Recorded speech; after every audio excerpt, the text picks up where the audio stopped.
عن سعید بن جبیر عن ابن عباس قال رجل یا رسول اللہ ما هذه السماء قال موج مکفوف عنکم اسنادہ غریب۔ ایک آدمی نے حضور سے پوچھا کہ آسمان کس چیز سے بنائے گئے؟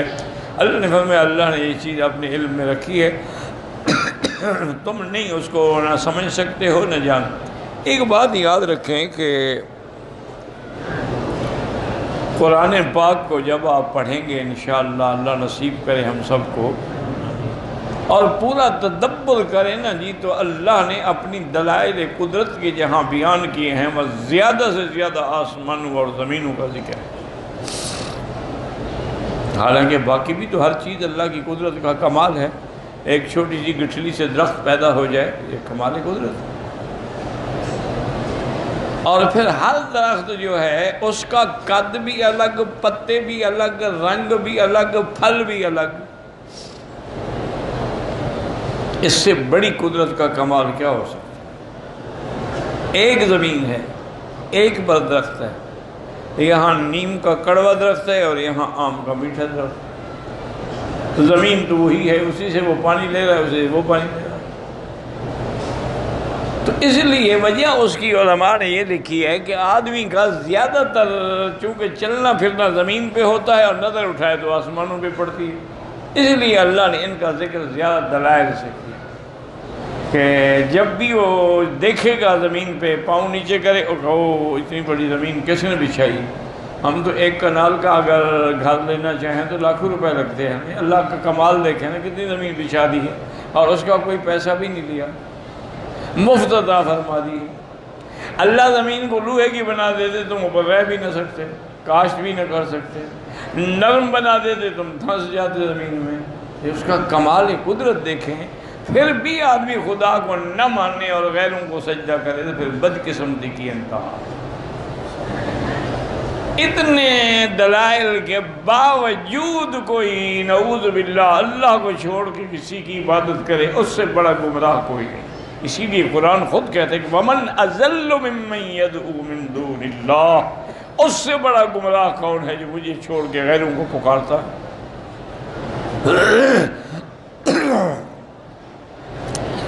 اور اسی طرح یہ بھی یاد رکھ لیں کہ زمین جو ہے یہ متحرک ہے یا سورج چاند ستارے متحرک ہیں، یہ اختلاف ہے بہت بڑا علماء اسلام میں اور موجودہ فلکیات میں۔ موجودہ علم اور سائنس یہ کہتی ہے کہ زمین چکر کاٹتی ہے، باقی ستارے ہیں اور چاند ہے وہ اپنی جگہ پر کھڑے ہوئے ہیں۔ یہ چونکہ زمین پھرتی ہے ہمیں وہ بھی پھرتے ہوئے نظر آتے ہیں۔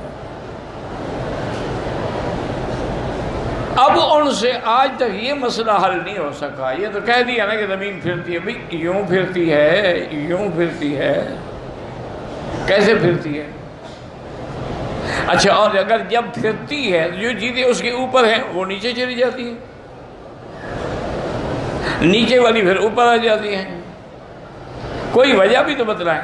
آخر وہ بھی تھک گئے، انہوں نے کہا نہیں زمین نہیں چلتی، علماء اسلام ٹھیک کہتے ہیں کہ سورج چاند چلتے ہیں، والشمس والقمر تجری لمستقر، وہ چل رہے ہیں اور اپنے اپنے مقام پر پہنچ رہے ہیں، اور اللہ نے ان کے ٹھکانے بنائے ہیں، مناظر بنائی ہیں، بروج بنائے ہیں۔ تبارک الذی جعل فی السماء بروجا وجعل فیہا سراجا وقمرا منیرا۔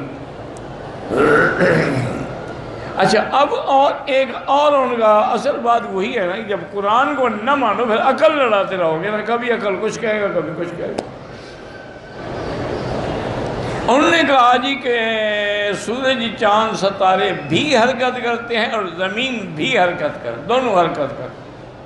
اچھا یہ تو بتاؤ بھائی دونوں متوازی حرکت کرتے ہیں یا مخالف، ایک یوں چلتا ہے اور ایک یوں چلتا ہے؟ یہ وہ بھی نہیں بتا سکتے۔ تو پھر ٹھیک بات کیوں نہیں کرتے ہو کہ جو قرآن کہتا ہے وہ حق ہے کہ الذی جعل لکم الارض قرارا، ہم نے زمین کو تمہارے لیے جائے قرار بنا دیا ہے۔ الم نجعل الارض مہادا، ہم نے کیا تمہارے لیے زمین کو جھولا نہیں بنا دی؟ تو بچے کو آرام ملتا ہے، تمہیں بھی زمین پہ آرام ملتا ہے۔